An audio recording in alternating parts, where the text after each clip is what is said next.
Well, I'm very happy to have this unexpected pleasure of introducing Swami Nirmalatmananda from our Brazil center.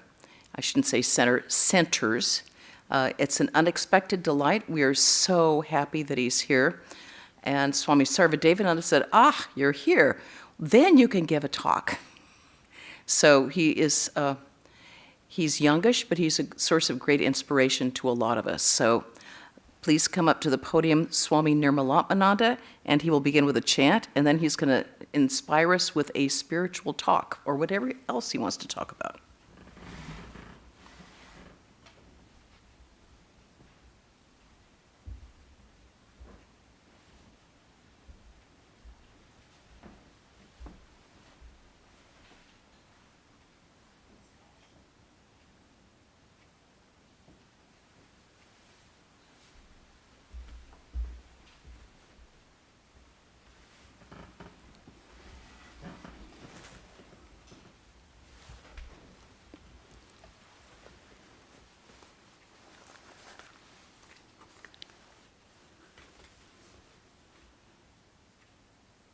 Good evening to you, each one of you, those who are here, as well as those who have been attending this talk through Zoom. And YouTube.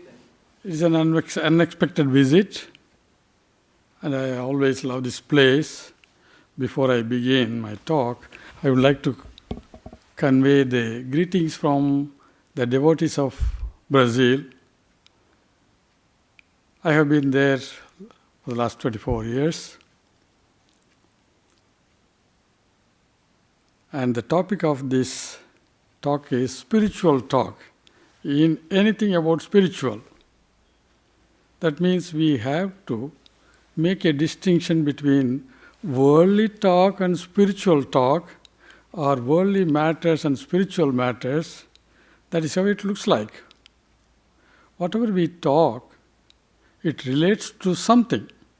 It may be an object, it may be of the world, or it may be about your health, or it may be the family.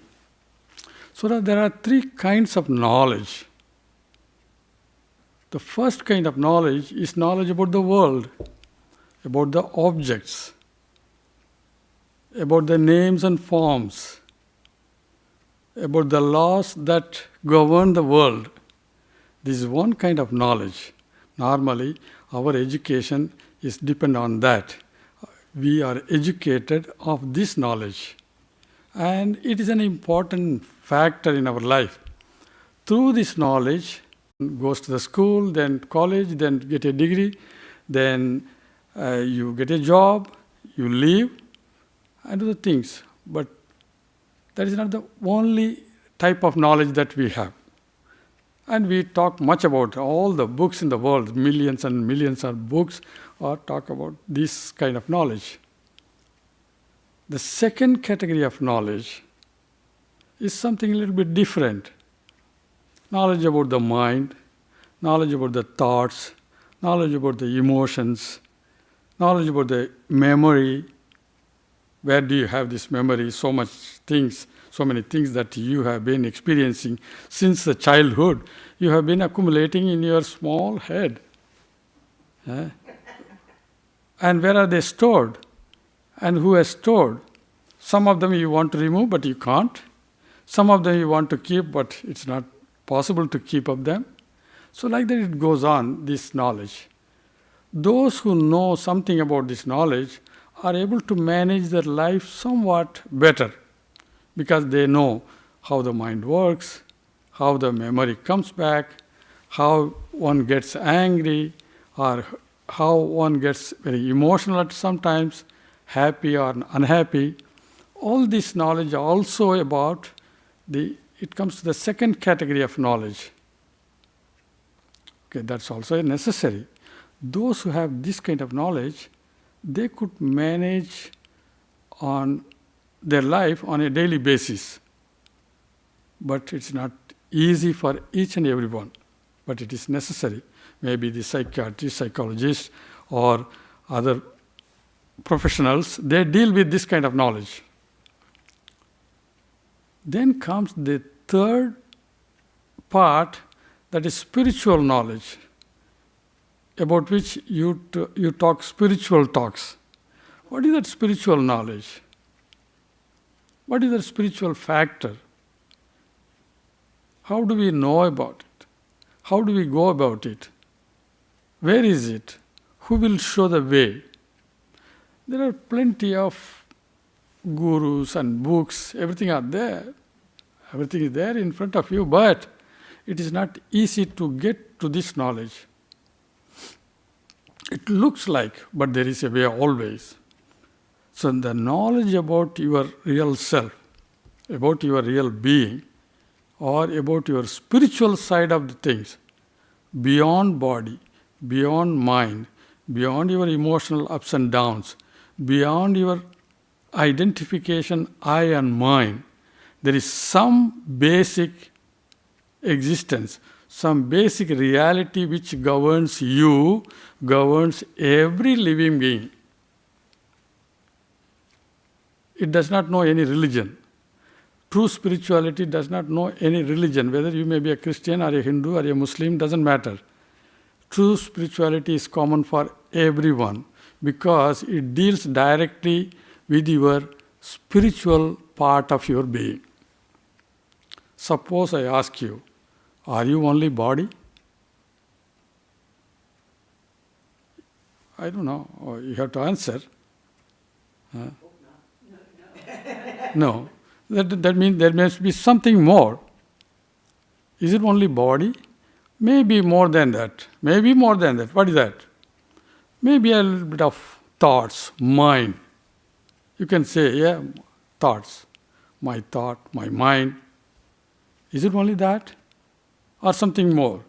Then you may come up with an answer. No, there are a lot of emotions, ups and downs. At one point I am happy, and another point I am not so happy. One moment I am so wonderful, next moment I go down to something completely different. I don't know, but it has been there. I am aware of this. That is, you know. Then comes the next point. To whom all this belongs to? My body, my mind, my emotions. That means you identify yourself with all that you know, all that you can see, all that you can identify with your name, with your form. Is that all? That is the question. Is that all? Or is there something more? Sometimes people say, there may be something more, but I don't know. Oh, there may be something more because the father said, or the monk said, or that person said, this person said. I don't know. So most of them, they say, I don't know, but there may be something. Because that doubt that there may be something other than body, other than mind, other than emotional ups and downs, other than my identification with all these things, which I know. There may be something more. That we call it spirituality, spiritual, which we don't know. Sometimes I joke with them, with the devotees. All that you don't know, you call it spiritual. Because we are not aware of it. So spiritual talk is all that we don't know. Is it so? It looks like that. But in fact, it is just the other way. We know our spiritual nature so well, it is taken for granted that we don't give much attention to that. But if you go and probe into your being, I and mine, who am I? When did I born? Or where shall I go from now after I leave the body? Or where was I before I came into existence? Then you get to know a little bit of that which is unknown. Slowly we get some knowledge of it. Sometimes people just dismiss it. Okay, these are all not for us. Maybe reserved for monks and fathers and pastors, and leave it. But not so. It's for everyone. So that part of spirituality which we are not aware of yet, still it is telling us. It looks like that little factor inside of us constantly whispering in our ears, No, you are not just the body. You are not just the mind. You are not just the emotional ups and downs. You are not just only identification of your limited existence. There is something more. It looks like that silence is telling us, not in words, but by its presence.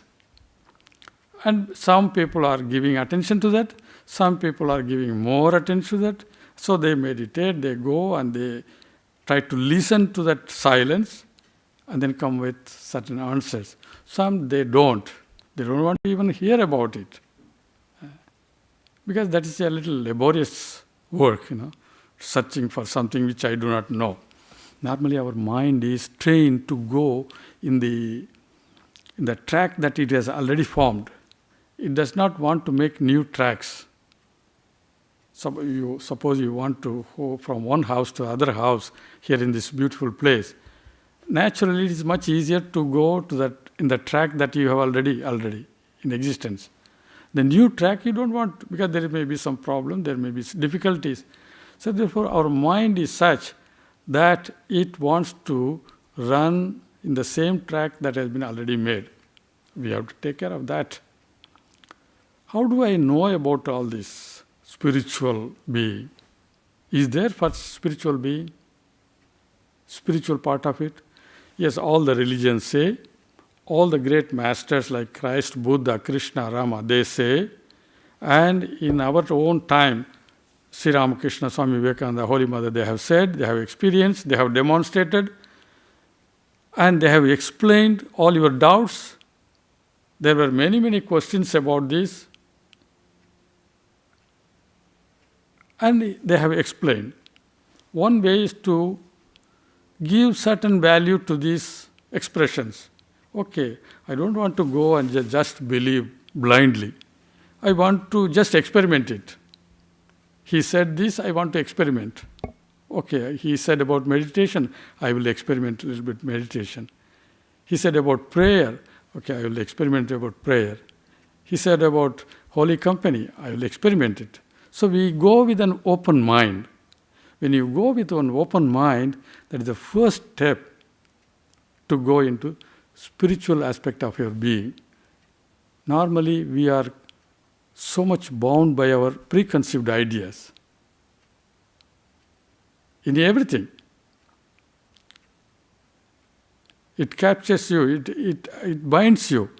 The ideas about anything about this, either this physical body, mind, or preconceived ideas about the world, about yourself, your image.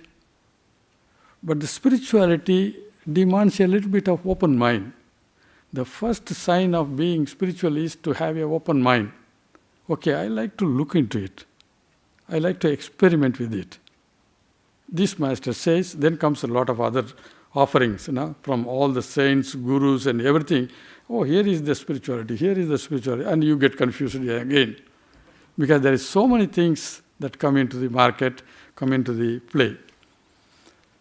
When you look into this kind of things, finally, somewhere it strikes you. Okay, this may be easy for me. Maybe a path of devotion is good for me. A path of reason is good for me. Oh, I like to know the truth, if at all it exists, in this way. I would like to meditate on this and want to know about this. So this way you come to know the beginning of spiritual search.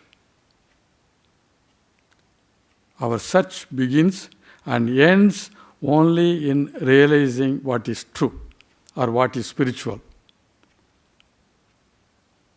You see, what is spiritual cannot be spoken so much. In reality, our nature, the spiritual nature, cannot be spoken so much. We can go on explaining this and that, but it is an experience. It's an experiential knowledge about your own true self, besides what all you know. How do you know? You go and meditate, you sit for meditation, dive deeper in yourself, and then you will find it. The more you find it, it calms your mind, it calms your emotions, it strikes a balance between the emotion and mind. Then you begin to know what is this world. The view about yourself changes. The view about the world changes. Everything that you know has a new meaning. It is not that you discard everything. The same world, the same name and form, and the same values, everything that you saw once a great obstacle becomes divinized, because you know inside in the heart of heart that you are the self, and you know it, you have realized it, and you come with that knowledge and apply them in your day-to-day life. Then the work becomes worship. So that is the way it goes. So Swami Vivekananda says in one place, if there is a self, you must perceive it. If there is a God, you must see it. So therefore, if there is a spiritual aspect of you, you must perceive it. Perception is the important thing. Without perception, nothing can happen. Unless you perceive, you cannot say spiritual. The spirituality demands perception like any other object. Yeah, I perceive the paper here, I perceive the temple, I perceive the objects, names and forms. Similarly, do I perceive the self? Spiritual aspect of my being. The spiritual aspect of my being is called the truth about our true nature. Your nature is not just bound only by body-mind complex. It is beyond that. You have certain spiritual aspect of it and know it. That is called spiritual knowledge. A person who has born with this spiritual knowledge is an incarnation of God, like Christ, Buddha, Krishna, Ramakrishna. They were born with this knowledge. They were not so much worried about the worldly knowledge, because they were born, and they born because of a mission on the earth. They were to give this knowledge to the people. Their mission was like that. So they came and they gave. 2000 years ago, Jesus Christ gave this. Still it is going on, multiplying day after day. 500 years before Christ came Buddha. He gave the knowledge called nirvana, the realization of light within. And it goes on, multiplying 1/3 of the world is following it. Similarly, the great teachers, Sri Krishna or Rama or Ramakrishna in our time, they came, they realized, they demonstrated, and they gave it to us. This aspect of spiritual knowledge can be gained by anyone. It is not reserved only for a few. So this is what I call it the most important aspect in our life, in our human life. Sri Ramakrishna calls it, the goal of human life is God realization in the language of religion, or self-knowledge, knowledge about your own true self. What do you feel, how you feel, whether you know it or not. So that way, the spiritual knowledge about your own true nature. And when he said, God realization is the goal of human life, now day after day we have been hearing this from the day one till our last day. But we don't know what is God realization. It looks something very difficult, very distant. I don't know. I don't know what God is, where He is, whether He is a male or female, or whether He is sitting here or in the heaven. I only know about the world, nothing beyond. But they say, why it is so attractive when they speak about it? Christ spoke in simple words. Why it has been so attractive? Even after 2000 years. Because it spoke about the truth. Truth that is permanent, not the truth that is temporary. there are two types of truth. One is temporarily truth, true, satyam. Another is satyasya satyam, that means always true. There is no past, present, and future in that. Past, present, and future works only in the temporary truth. It began at one time and it's finished. Then it may begin at one time, may finish. So therefore, the knowledge about the true self or self-realization is the goal of human life. Now, when you say goal of human life, does it antagonize the other goals in your life? No. It is rather a complementary. It complements to your other field. You can have, I want to realize this, I want to go to a tour, or I want to go some traveling, or I want to buy a car. Doesn't matter. You need strength, you need clarity of thinking, you need all that you want to have in this life. So spiritual knowledge helps you. People want to know, want to approach spiritual knowledge thinking that it will help in our daily life. It does help, no doubt about it.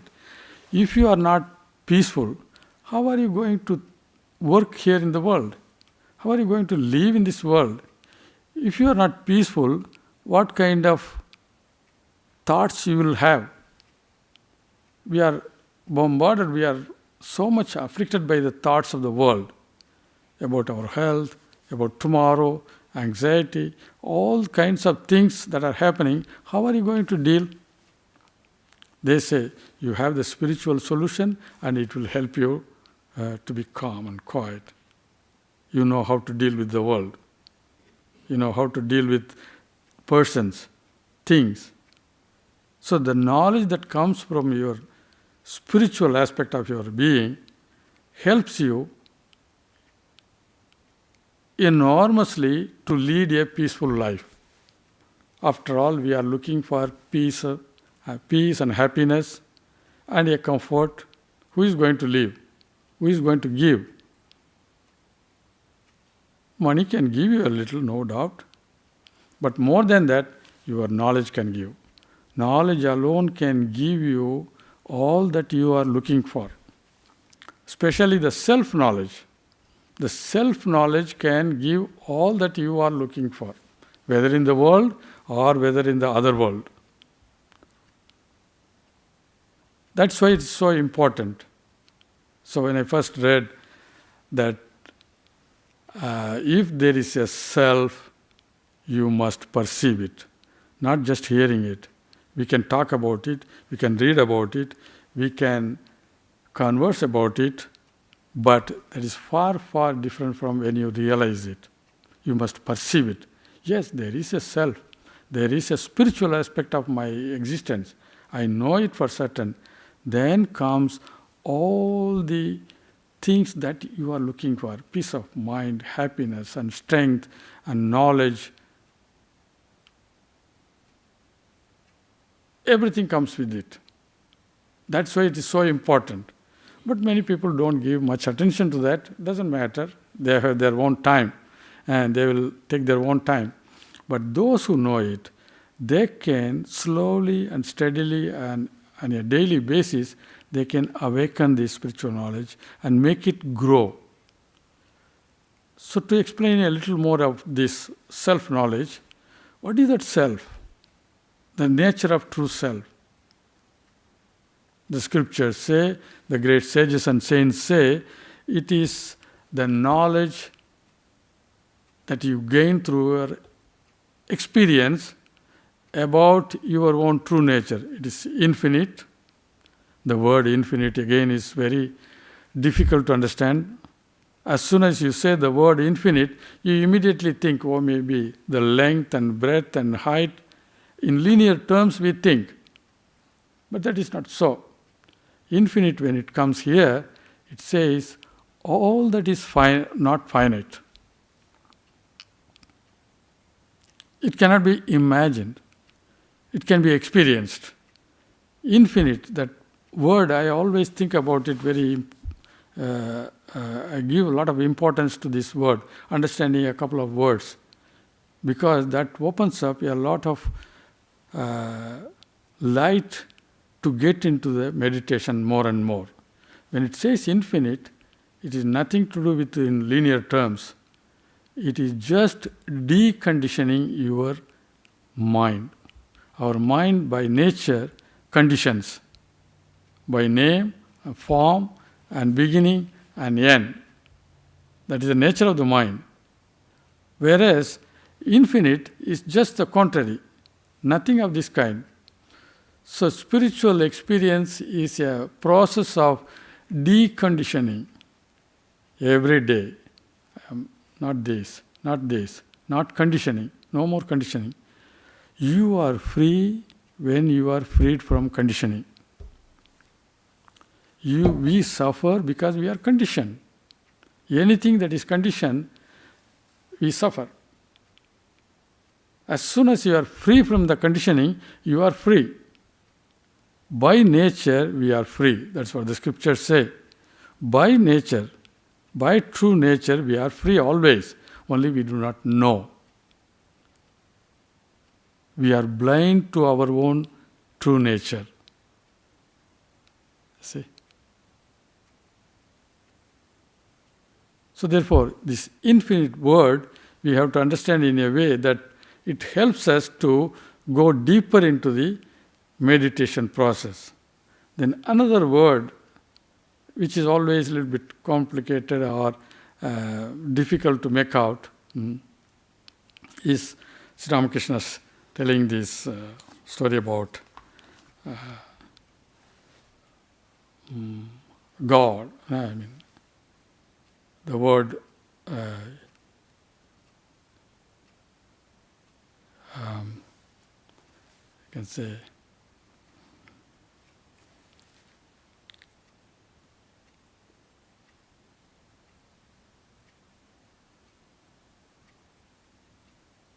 God consciousness or whatever it is. Anyway, the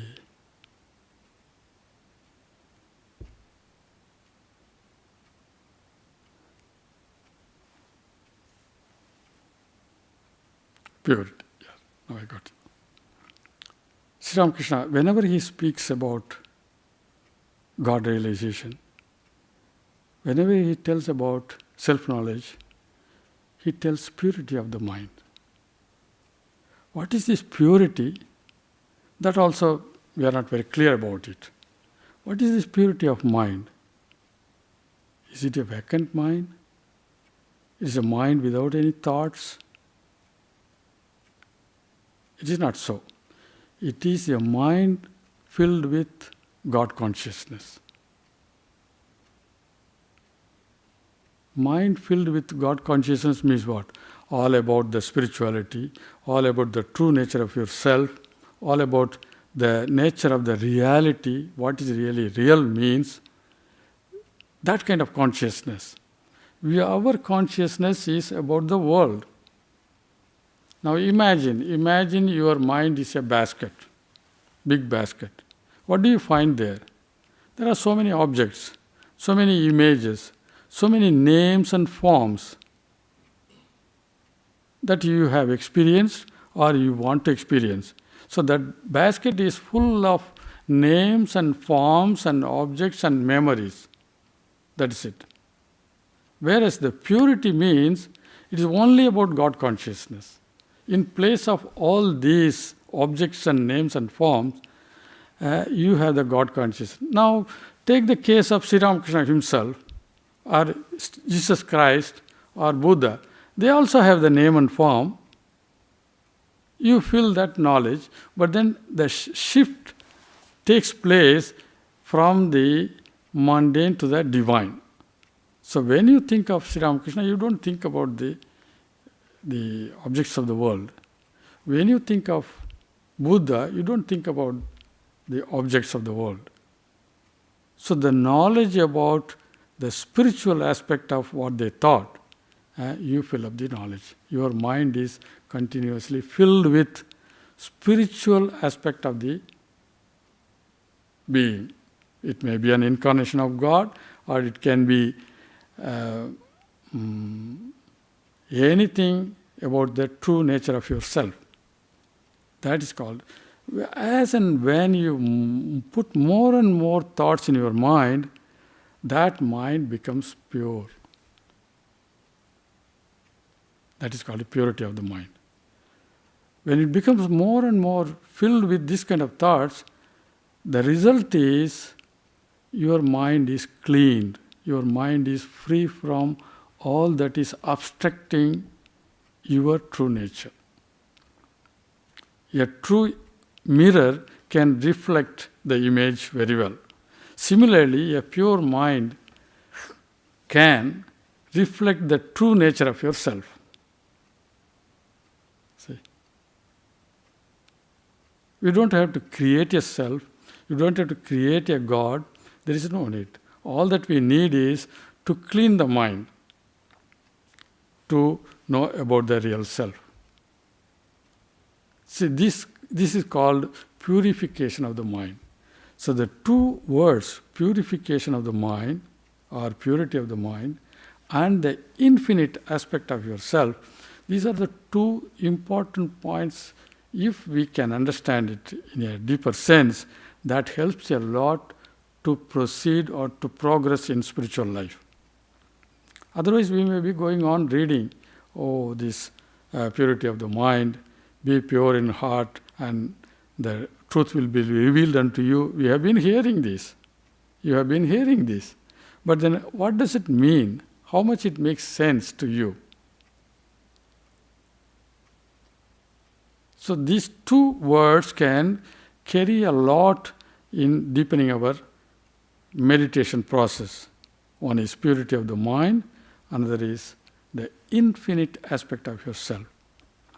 Our nature is truly the infinite, they say. I don't know what is infinite. I have been thinking like this for many, many years. I don't know what is infinite. Because this finite mind, finite body, tried to find infinite. And it does not. It cannot. By nature it cannot. But purifying the mind will help you to understand what it is. See, that which cannot be understood can be understood through the purification of the mind. Because a pure mind, through the process of purification, can easily recognize what is really real, what is your true nature, what is spiritual aspect of yourself, why we are here, what is dying and what is being born. All this it will reveal unto you. Nobody else can do. You can read books, you can hear lectures, but nothing is going to give you full satisfaction. That can give you an intellectual satisfaction. But true satisfaction comes through the realization of this particular aspect.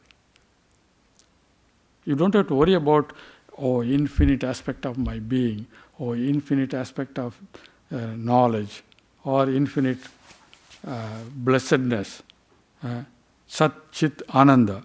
I don't have to worry about it. I have to worry much about the purification process. That purification process will give you the glimpse of what it is behind. Now we are not seeing it, we are not able to recognize it because of the lack of purity in the mind. How to clean the mind is the spiritual practice.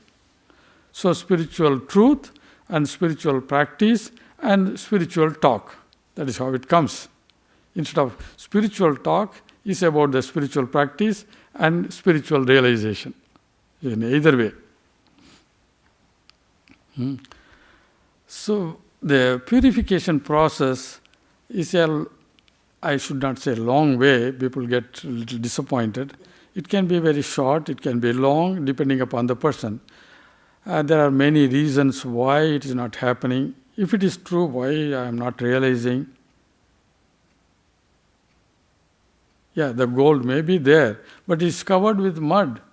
So clean the mud and you see the gold as it is. So we don't create any reality. All the process is to clean the mind. So purification of the mind, which Sri Ramakrishna tells almost in every page of the Gospel of Sri Ramakrishna or other teaching, the purification of the mind. What is this purification of the mind is where we are supposed to give a lot of importance. That is called spiritual practice. In fact, purification of the mind is nothing but a process of knowing the spiritual aspect of yourself. Spirituality, we don't have to do anything about the spiritual nature. We don't have to create a self. We don't have to imagine. It is there. Meditation is a process which can reflect you the reality. Meditation will not create the self. Meditation will not create the God. Meditation will not create anything new, except that it cleans all that is obstructing the path. It can take you up to a certain level and then reveal, the truth is revealed unto you. Why should it be so important? That comes another question. What do I gain by this knowledge? Suppose I get the spiritual knowledge. What do I gain? As I told you, the first thing is that all your sufferings come to an end. Come to an end forever, not temporarily. All the sufferings come to an end forever. All the fear and doubts come to an end. You gain peace of mind and peace of heart. You gain strength, spiritual strength, which is more important than any other strength. You have a bank balance strength, you have a muscular strength, you have so many other type of physical strength or mental strength, but nothing equal to spiritual strength. So that comes out of spiritual knowledge, experiential knowledge, not intellectual knowledge. But it starts with intellectual knowledge. So meditation is a process that can take you, clean you completely your mind, which is ready for revealing or which is ready for receiving the flashes of your true self. You are spiritual being first and the body mind next. But unfortunately we have forgotten that. This forgetfulness is called ignorance. Ignorance is not something extremely difficult to understand. Just you have forgotten your true spiritual nature. That's it. In its place have come all the other things, your names, your forms, your identification with the body, mind, worries, and a host of other things. Just because you forgot your true nature, all these are happening.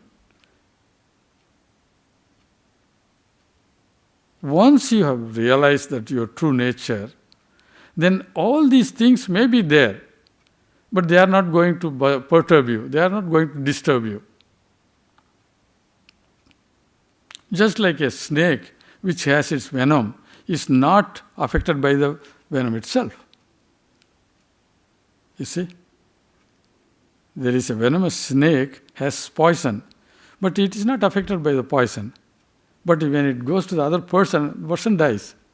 Similarly, one who has a spiritual knowledge, he is not affected by anything, even if it is ignorance or even if it is anything, he is not affected. It may be there. That's why this knowledge is so important. So we are spiritual being first. Somehow we have forgotten. This forgetfulness is called ignorance. Now, who is going to remove the ignorance? We have created the ignorance. We have put the veil. So it is up to us to remove the veil also. It is within us. That is where the hope comes. Then, what about the great masters of the world? They will help you. They will show you the way. They can point out, please do this, this, this. But it is up to us to go for it.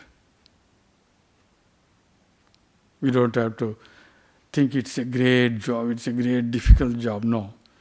As much as possible, you do on a daily basis, maybe 10 minutes, 15 minutes, 20 minutes. By doing your spiritual practice on a regular basis, you come to the timelessness. Timeless factor you come to know through the practice in time. So that which is unknown becomes clear to you. Now it is unknown. I am ignorant.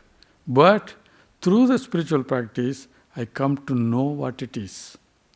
The ignorance, now you can ask ignorance, it may be taking years and years, maybe life after life. One may think like that because we have been living so many lives, adding more and more ignorance. And then I may have to live for so many lives to remove that. Not necessarily. Not necessarily. Sri Ramakrishna used to say, suppose the hall is fully dark for 100 years. You have to work for it 100 years to remove it? No. Just light up the match, and then in 1 second, all the 100 years old darkness goes away. Similarly, there is a great hope. By doing spiritual practice and by God's grace, all the ignorance can go in a second. Sri Ramakrishna used to say, if my Divine Mother, a second, if she sees the corner of the eye, that's enough. All your sins gone forever. It is called God's grace, Divine Mother grace. But for that, we have to do our part. You knock, and it shall be open unto you. Knocking is your part. You ask, and it shall be answered. Asking is your part. So similarly, spiritual practice is a thing that we are supposed to do, we will do, and we see what it happens. What it happens. Let us see. You sit for meditation every day, 20 minutes, half an hour, and see what happens. Why not we go for it? Why not we experiment it? Many of you, perhaps those who are hearing, they have been practicing it for many, many years. They know it all this. But how do I know that I move in direction of the spiritual evolution? How do I know?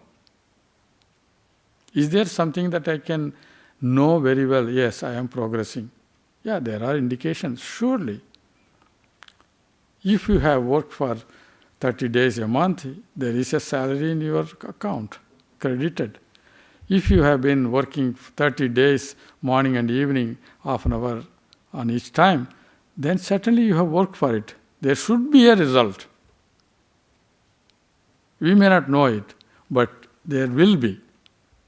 If your mind is sharp, you will know it. Otherwise, spirituality works in such a way, it is Swami Vivekananda, in Swami Vivekananda's words, it's like this. Like the gentle dew that falls at night, unseen and unheard, yet bringing the blossoms in the morning. It is so silent. It works. We may not know it. Sometimes people wonder, I seem to have been doing my spiritual practice so many years, but I don't know anything. I think the things did not go well, or it has worsened. Perhaps it is worsened. No, it's not like that. If you have been working sincerely with your mind and heart, without allowing any thief in your heart, and if you have been struggling day after day, surely it is bound to give the result. No doubt about it. So again, Sri Ramakrishna tells, if you move one step towards the direction of spiritual reality, he comes with it 10 times in direction of you. So the great masters have given us hope, lot of hope. So we do our part. So ignorance is not something that cannot be removed. In fact, that is our duty. We are here to understand the spiritual aspect of the nature of the reality. First we hear them, we reflect on them, we read about them, we discuss about them, and we meditate upon them, and then begin to practice on a daily basis.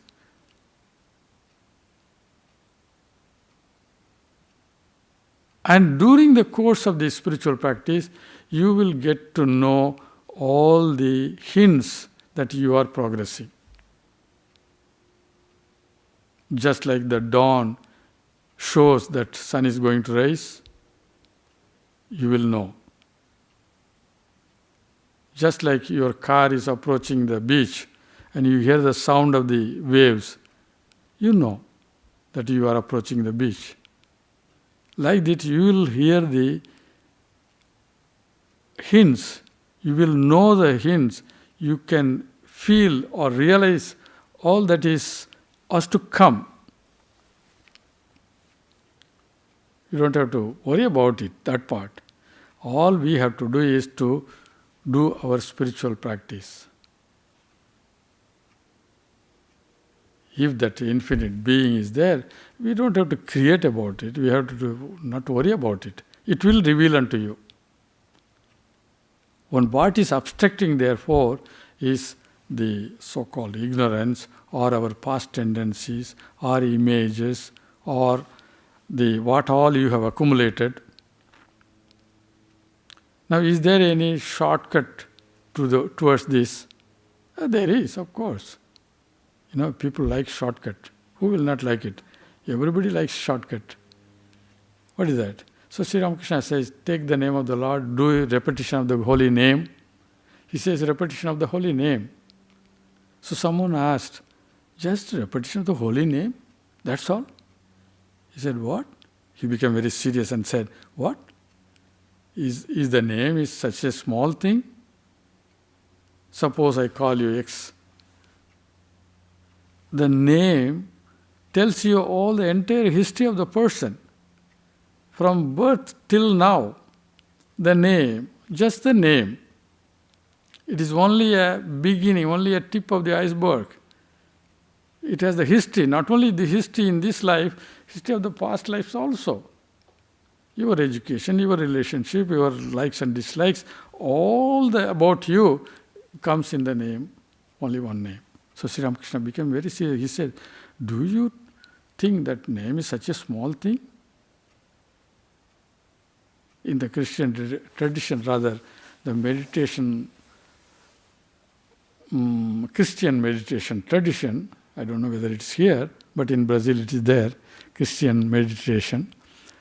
They have a mantra, Maranatha. Maranatha signifies, O Senhor, vem. That means, O Lord, you please come. That's what it says.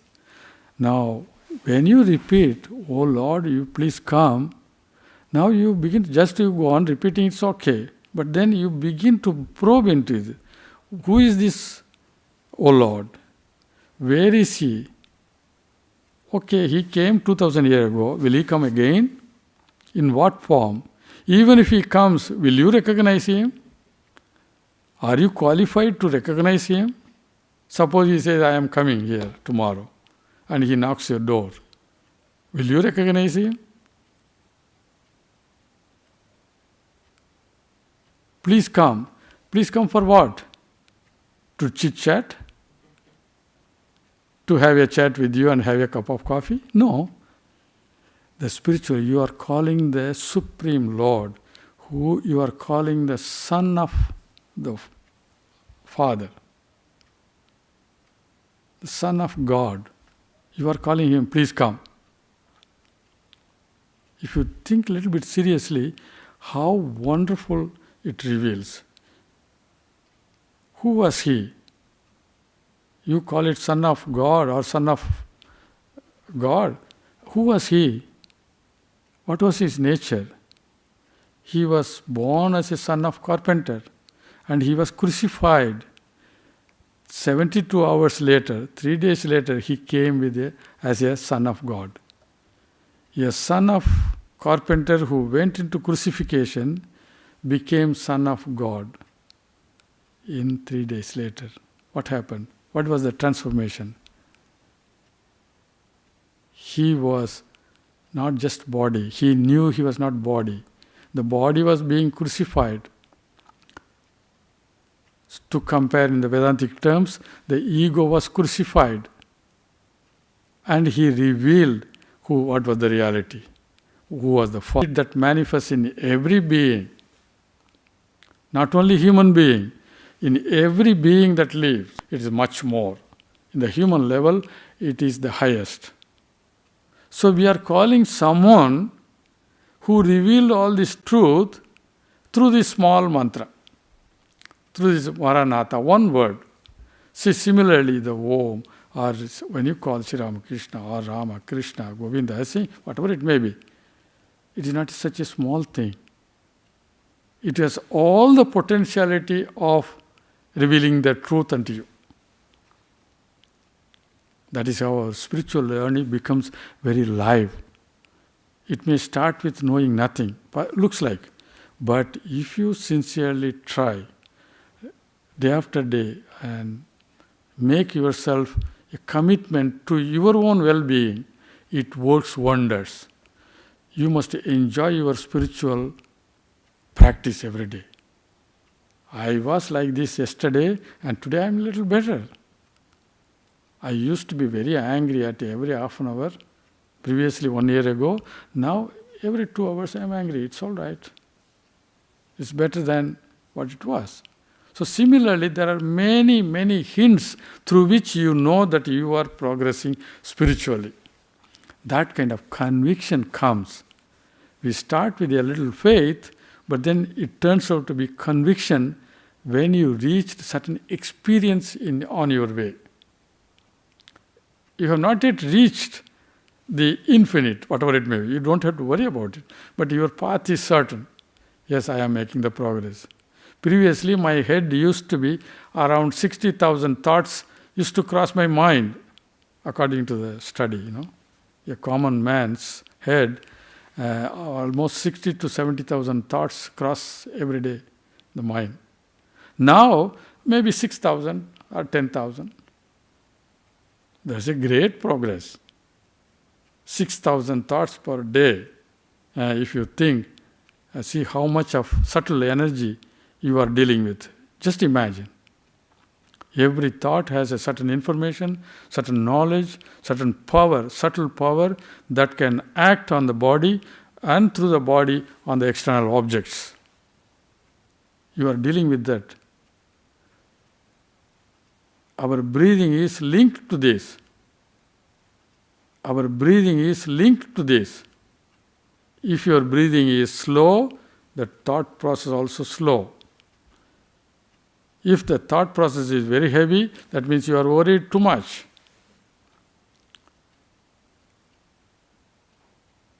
So where to begin with? So you can begin with controlling your thoughts, controlling your breathing, controlling your... So many things. The word control also people don't like much.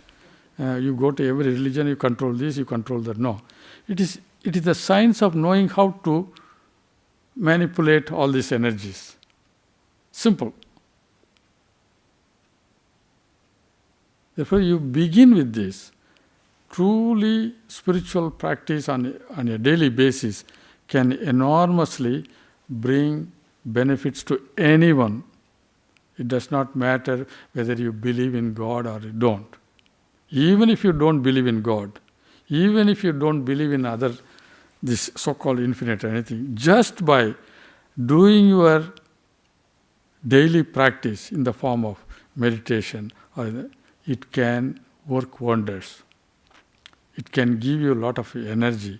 You conserve a lot of energy, and by that you can realize many things that you want to realize. Sometimes we work the whole day, and by afternoon, by evening, you get exhausted. Because we have been dealing with the subtle energy so much that we got exhausted. Even there are people who make meditation another source of exhaustion. They go and meditate, exhausted. That is not, that means somewhere something wrong. We have to know something different. You make the meditation exercise as a powerful, dynamic exercise of knowing myself. I know a little better. So our Swami Adiswaranji, who passed away, he used to say, I have a theory that is a daily reincarnation theory. We heard about incarnation. Incarnation means you get a new body, but the mind continues the same. Now he says, when you meditate very well, or when you do your spiritual practice very well, you come out little better than what you were earlier. I was like this earlier, with so much of fear of everything. But now I don't fear so much. It is there still. But I am far better. I don't have to unnecessarily waste my energy and time in looking at everything with fear. Starting from cockroach to everything, full of fear. And losing the sleep, losing all the peace of mind. I don't have to. So therefore, there is a way to get out of all these sufferings and problems and difficulties in many different ways. And one of the powerful way is the spiritual practice. That spiritual practice, when it is talked about, is spiritual talk as such. So you talk and then you put into practice and you realize whatever it is. Realization is not something that you have to gain. If you gain something, you will lose it, today or tomorrow. The nature of the reality is, it was, it is, it will. Does not matter whether you know it or not. But you may ask, then I don't have to worry about it. No, you have to worry about it because you were suffering. You are suffering from other difficulties, problems. Who is going to resolve you? Your lack of spiritual knowledge is giving you a lot of suffering. Why do we suffer? Because you are very far from your true nature. That's why we suffer. Jesus Christ was crucified. He did not suffer. He did not weep. He did not shout. Rather contrary, he blessed those who were doing that kind of act. He prayed, "Oh Father, forgive them." You look at this. How did he get this state of mind? Serenity. He knew that he was not dying. The body has been crucified. So similar is the case. You also can realize, anybody can realize. All the great sages and saints, they have said it. They have demonstrated it. So this kind of knowledge is called spiritual knowledge. It is possible to realize. It is possible to advance. It is possible to get all the hints on the way, which can make you more and more enthusiastic. Sometimes it may be a little bit confusing. And you read some books and you get confused. You hear some gurus, you get confused. But then if you know clearly, this is what suits me, to my nature, maybe emotional or action or rational, whatever it may be, this suits me, then choose one path, make one spiritual ideal, and make one spiritual practice regularly, dive deep into it. Rest of the things you can take it as a help. Just like your main course, the appetizer and dessert. No? Appetizer and dessert are secondary, but main course is there. So similarly, your practice is defined. I have no confusion about my spiritual practice. Whether I enter into a temple or a church or a mosque, doesn't matter. I will do my spiritual practice. I will do my mental. It is mental and heart. The Lord sees your heart, what you are doing. So He gives you accordingly the reward. In which form, we don't have to explain. He will give you and He will show you. That is called faith. So with the faith we move, As we go on practicing, the faith turns into conviction. Then you don't have to worry. When faith turned into conviction, conviction born out of the experiences, born out of the, yes, I know this, this is very true. I have crossed this bridge and I burnt it. I am not going back. I have crossed another bridge, I burnt it. I am not going back anymore. Until the last bridge crossed, nothing more to know, nothing more to seek after, nothing more to run after, and self-contented. He is the one who realizes his own self. And to him, everything comes, because he attracts that spiritual energy, all the other energies. Desperately, everybody looks, from the kings to the mendicants, everybody goes after him for a little peace of mind. He did not have any bank account, he did not have any property, he did not have anything. All the great sages, either Ramakrishna, Ramana Maharshi or Christ, they did not have anything of this, but millions and millions of people run after him, look towards him for light. Why? Because of this knowledge, because of this experience. Then you can say, yes, I am truly spiritual. So Swami Brahmananda Maharaj used to say, when you have attained that kind of samadhi, illumination or realization, that is the beginning of the true spirituality. That's very far, very high, no doubt about it. But then we come to know what is really the wonder about it. Then we know what is the relation between you and this world and the true spirituality, what it means. You cannot remove the world, so it is all illusion, it is all nothing. No.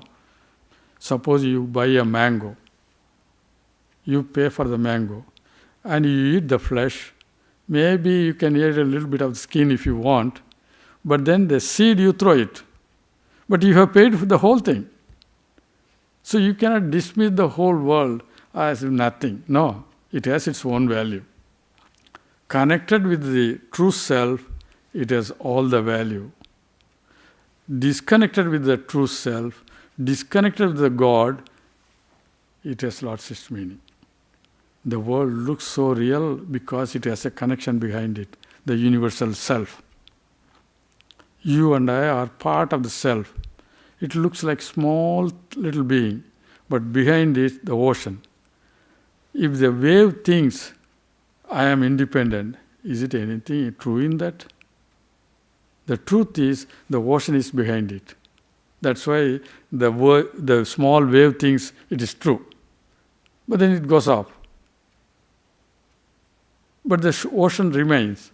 So similarly, the true infinite self behind us, it is always there.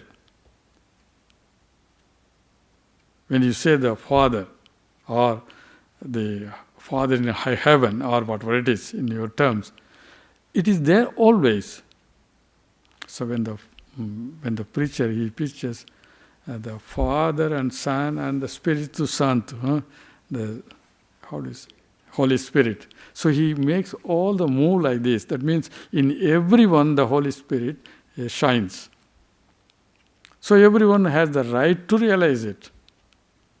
So everything has a significant, pregnant with full of meanings.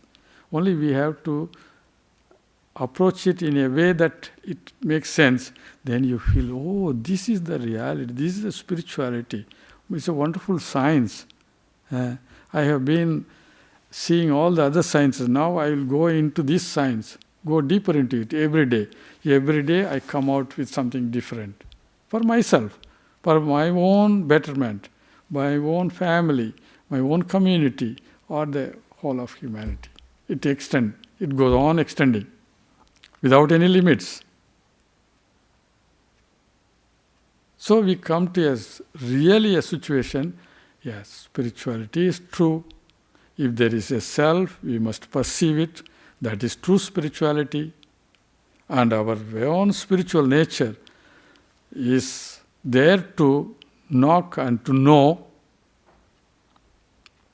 And finally, we understand the greatness of the great human beings who came on earth and told about us. Christ, Buddha, Krishna, Rama, Ramakrishna, or Ramana Maharshi, they came to tell us, and we have our regard for them, our adoration for them, to goes thousandfold high.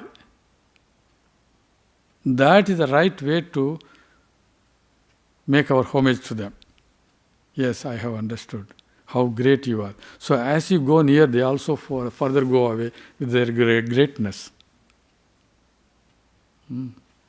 So as much as possible, make it as a daily routine, just like you have your breakfast, lunch, dinner, a little bit of spiritual practice to a small extent. And it will grow as a tree in course of time. You planted the seed, and all kinds of spiritual practice are like hedges protecting this small plant. You have to make it until it grows a huge tree. Then you can tie an elephant on the tree. It doesn't matter, it will not be affected.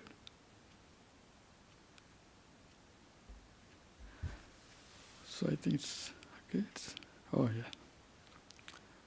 So may Sri Ramakrishna, Holy Mother, Swamiji bless us all with this wisdom. May they be with us in every step of our life, is my prayer. Om, peace, peace, peace be unto all. Thank you.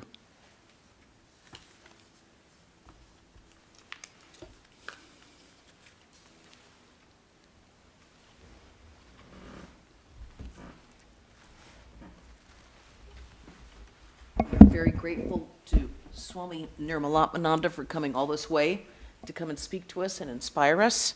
We hope he comes a little more often, though Sao Paulo is a pretty far distant place. Very inspiring, wonderful way to look at it, and we will all appreciate taking it seriously.